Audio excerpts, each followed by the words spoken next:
I'd like to introduce you to the people that are involved in the PPI platform, because I would like you to come and talk to us about PPI and your project and your research programmes. So myself and Anne Caress, who's at the back there, are the co-leads for the PPI platform. Melissa Goodborn, who's at the back there, is the research fellow who works with us 2 days a week. Elizabeth Early, and Michael, who can't be here, and Leo Campbell, who's over here. Wave, Leo. Are people who are affected by asthma, who've been involved with us right from the start, since the pre-application stage for the centre. They sit on our centre management committee. One of them is involved in each of our research programmes, and you'll be hearing a little bit more from them in a moment. Olivia Fulton has joined us more recently to help us particularly to set up a young persons advisory group, and you'll be hearing from Olivia in a moment too.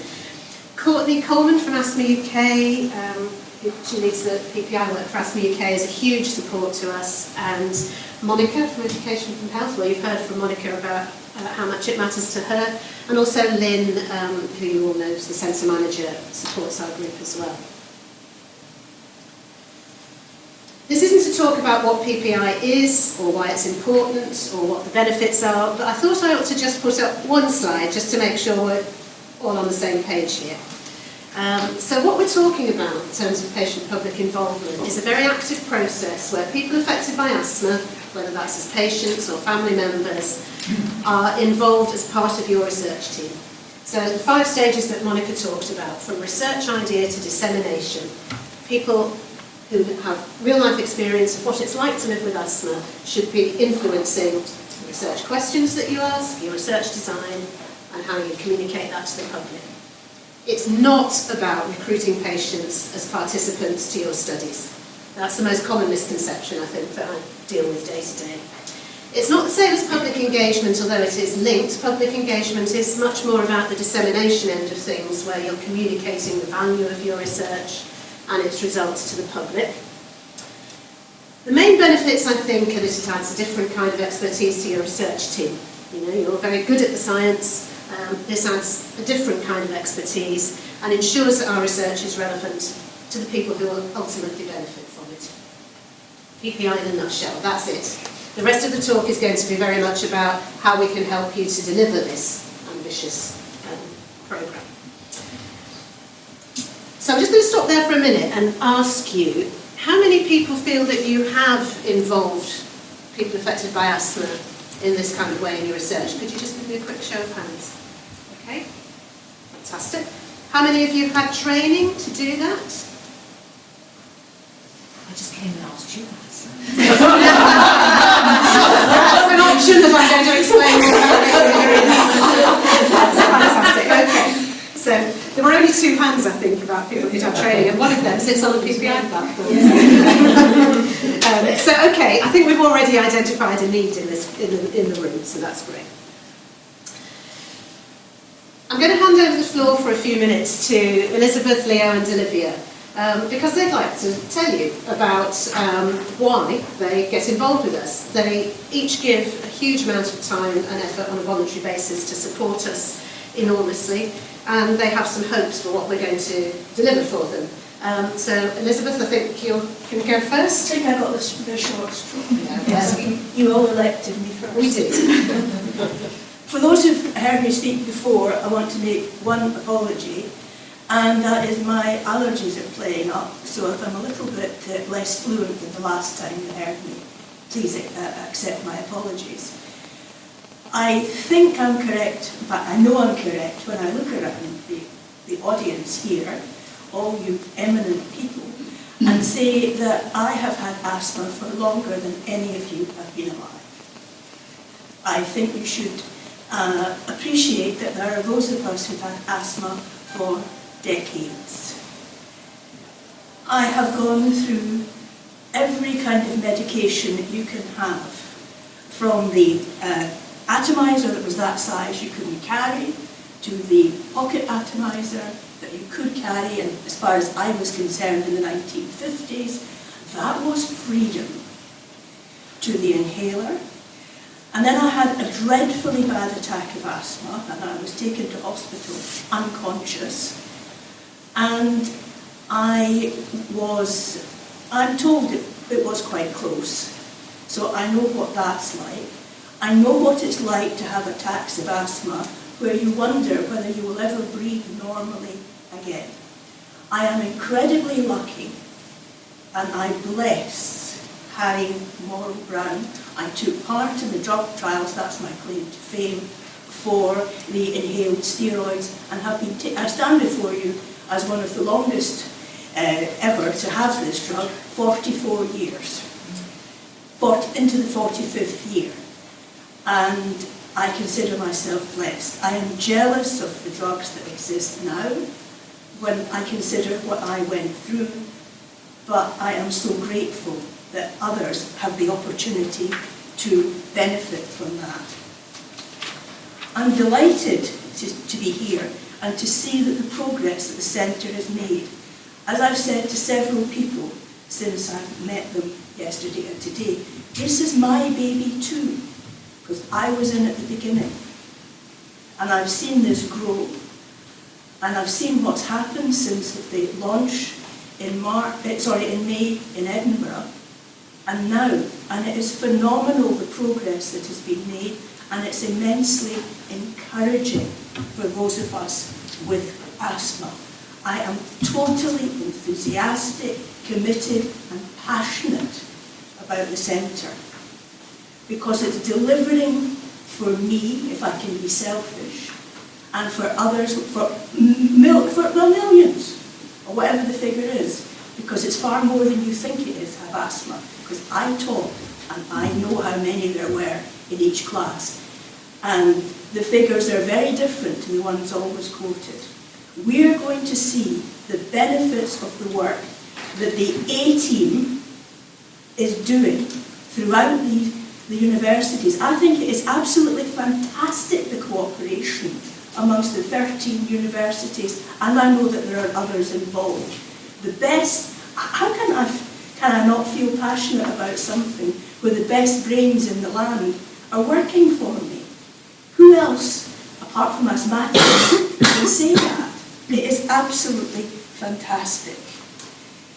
I've been told that I've got to stick to my time limit. So I would like to end with how I see the success of the centre being measured, the centre's work being measured. And those of you who heard me speak before, it's still the same thing.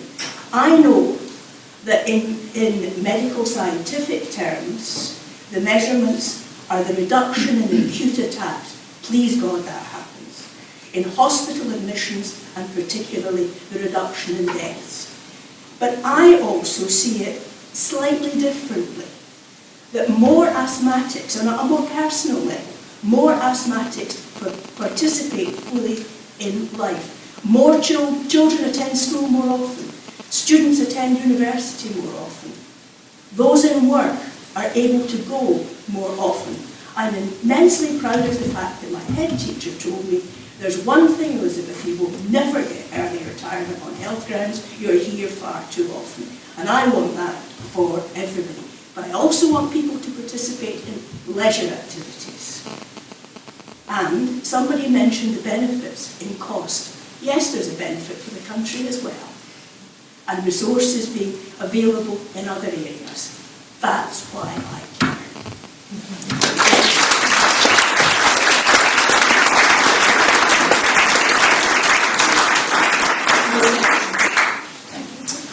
Hi, I'm Leo Campbell. I don't have asthma, although I had it when I was young and I had a few scary moments, but it passed. But what happened was that, as we know, it passed on to 2 of my 4 children, and they had varying degrees of asthma.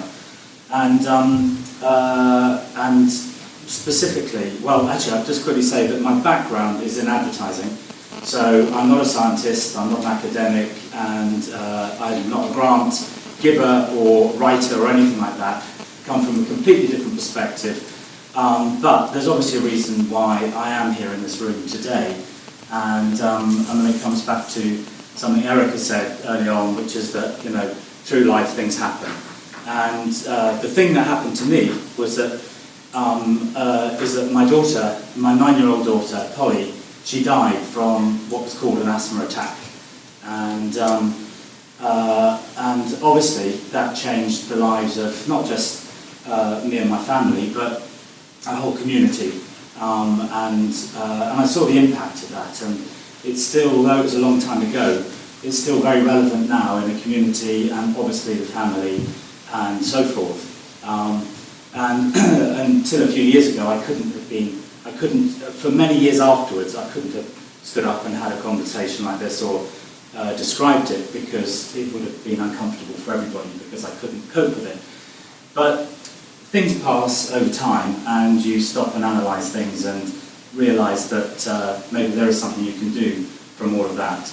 And very specifically, I want to contribute as somebody from outside this group who can bring a different perspective at a lot of different levels to the work you're doing.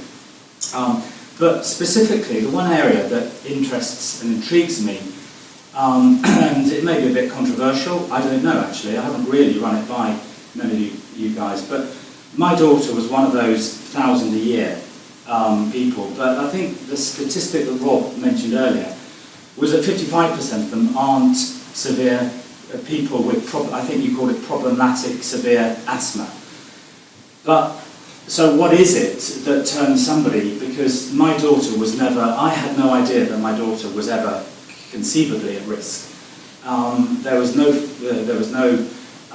build-up to it that led me to think I needed to take any special action or intervention or anything. And when I think about it, I think something that is forgotten, obviously not just for asthma, but for a lot of other chronic illnesses and so forth, is actually the at-risk criteria, the algorithm, or whatever you want to call it. I'm not sure it's broad enough. I think it can be too medically focused. And personally, I would love to see some of these things broaden. And without going into too much detail, I know that, you talk about problematic severe asthma. What happened with us is it was problematic parents. And if you have dysfunctional parents in the life of someone who is receiving medical treatment, somehow no one puts that into a risk criteria. It's not flagged anywhere, as far as I can see, in anywhere in all of this. And I think it probably explains a lot more of that 55% than people want to acknowledge. And so, maybe one day I'll tell my story or whatever, and then probably it's very harrowing because it brings that to life. Not now, but the fact is that that's my personal aim. That's what really motivates me to be in this room, is to see if I can influence a conversation to become broader about all of those things, because I just think that there are many, many, many things. Another child, my children grew up just down half a mile down the river, up the river that way. And a child died of meningitis this summer, who coincidentally was my younger son's best friend. And talking to him about everything, on the death certificate, I'm sure that mine is down as asthma and his is down as meningitis. If you analyse actually what happened, not really. It was other factors that were far more contributory than the cause. However, within all of those, well, particularly with asthma, then I think there are other flags. I'm probably spoken too long. Anyway, I look forward to talking to any of you about any involvement in any of your projects. Thank you.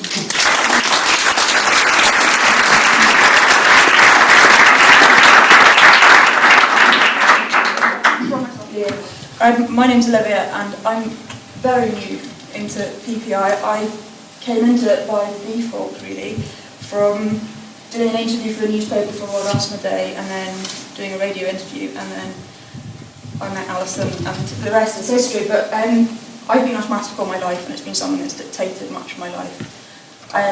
To the extent of what I now do as a job and what I take part in. So my particular area of interest is the young people's group, because as a young adult, my life has been so affected by it, and I know that if you put things into place as a young person, it will carry forward into older life, really.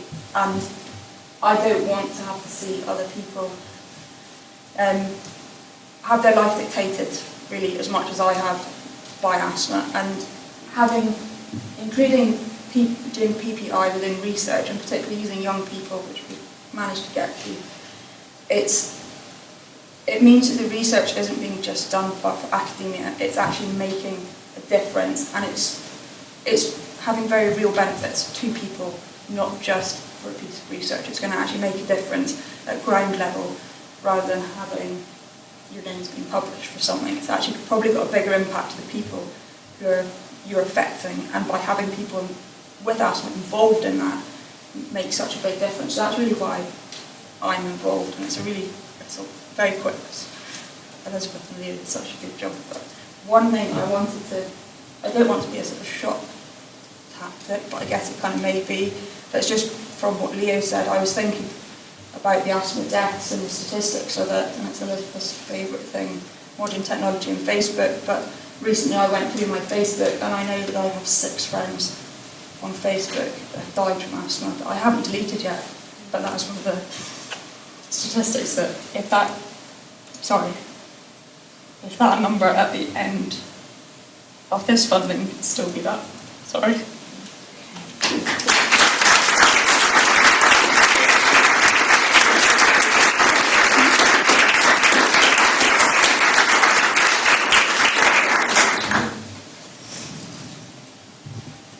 There are huge expectations of people in this room to deliver.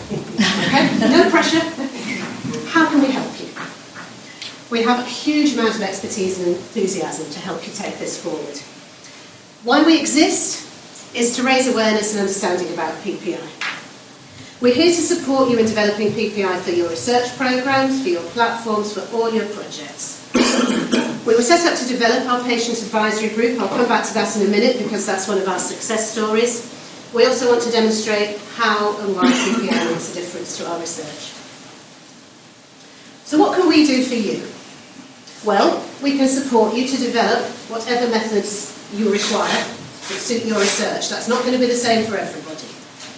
We can help you to find people to involve. We can access our patient advisory group on your behalf. We don't let you contact them directly, but we will pass on requests for help to them. We can help you plan the methods and costs of PPI for your grant applications. And I was delighted to hear Paul say earlier that grants can now fall on the basis of not having good PPI. We can help you there.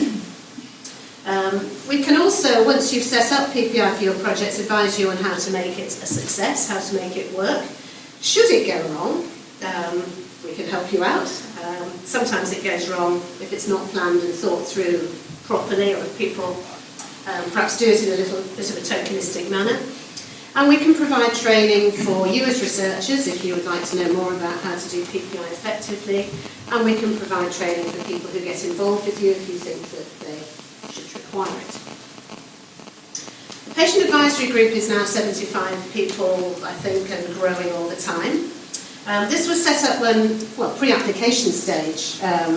So there were lots of people with asthma who were involved in setting the research priorities for the centre.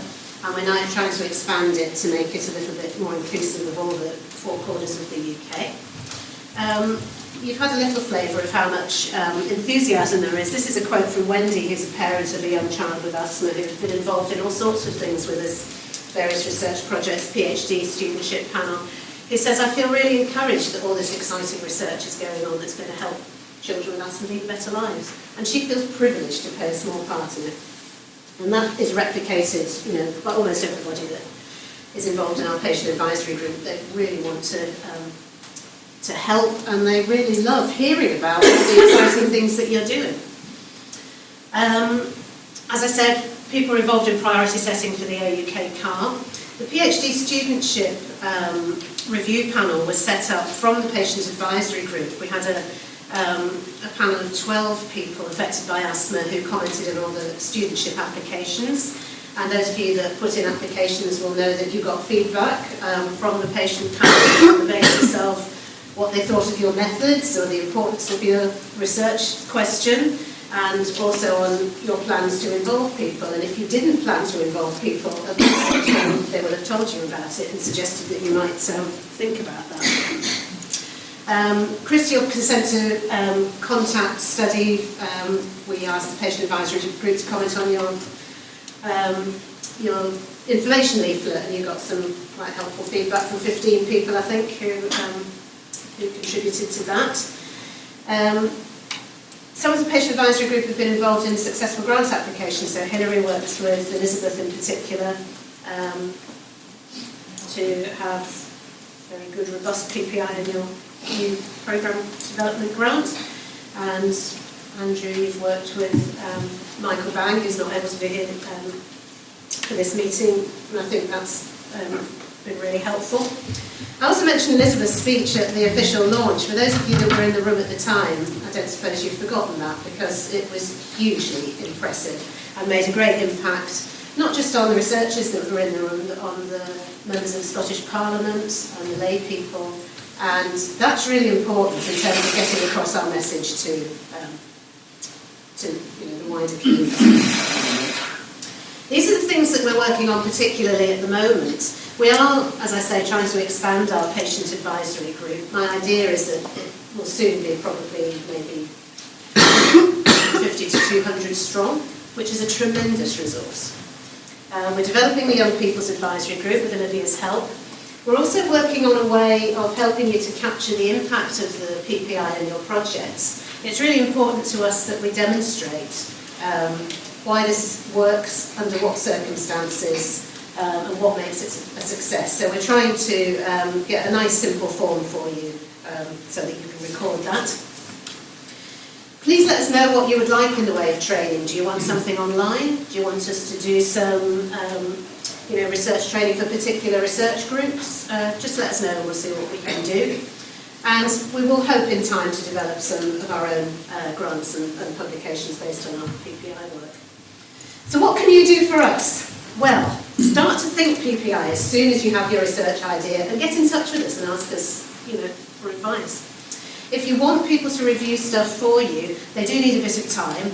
I think we really try to be terribly helpful, but if somebody asks me to get patients to review a research report within 48 hours, then I'm going to say no, because that's not fair. Just try and sort of think about it in lots of time.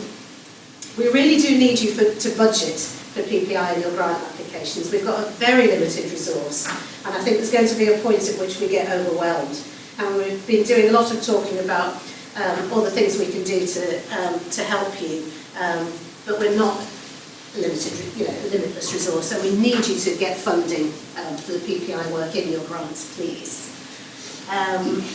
Document what you do, both the successes and the things that you found challenging, because that helps us to build the evidence base for PPI. If you see people in your clinical work or who are taking part in your existing research projects and you think, well, they might be interested in joining the patient advisory group, please let us know, and we can try and recruit them. And if you already have good PPI contacts in your local services, your clerk or your research design service, I'm talking about professionals who sort of manage other PPI groups, we'd be very happy to make links with them, so please tell us if there's any resource like that. How do you get hold of us? Well, we've written a guide to effective involvement for researchers. That should be on our website, I hope, in the next week or two, so keep an eye on that, and that'll give you lots of practical advice on how to get started. There's also very good guidance and all sorts of information on the Involve website, so that's a good place to look. And get in touch. Melissa should be your first port of call.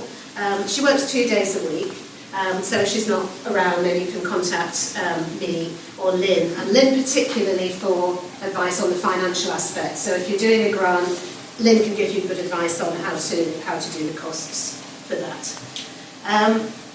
And we would like you to tell us what more we can do.